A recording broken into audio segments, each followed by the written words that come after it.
వెంకట్రావు. ఏంట్రా శేఖర్, ఉదయం నుండి మీ ఇంట్లో గొడవ? శేఖర్, ఏం చెప్పమంటావురా, మా ఆవిడ సంతోషపడుతుందని వాళ్ళ ఇంట్లో వాళ్ళని పొగిడాను, దానికి అంత గొడవ చేస్తుంది.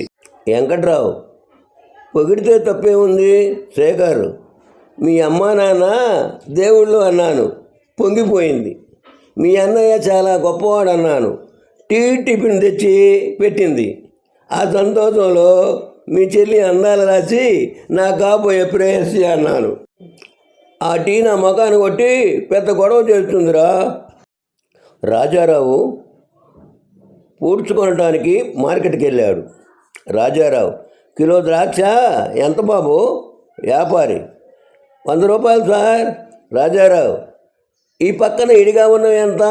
వ్యాపారి, అవి కిలో 50 రూపాయలకే ఇస్తాను, తీసుకోండి. రాజారావు, అవి మంచివి కావా? వ్యాపారి, మంచివే సార్, కాకపోతే గుత్తి నుంచి ఇడిపోయాయి, అందుకే సగం రేటు. రాజారావు మనసులో, అంతేలే, మనిషి అయినా పండైనా కలిసి ఉన్నప్పుడే ఇడువ. ఏమండి, నేను పాడతాను, మీరు తాళం వేస్తారా అని ఎంతో ప్రేమగా చెప్పింది రాగిణి. నువ్వంత ప్రేమగా అడిగితే ఎందుకయ్యాను అని చెప్పి ఆమె పాట అందుకోగానే తలుపుకు తాళం వేసి వెళ్ళిపోయాడు ఆనందం.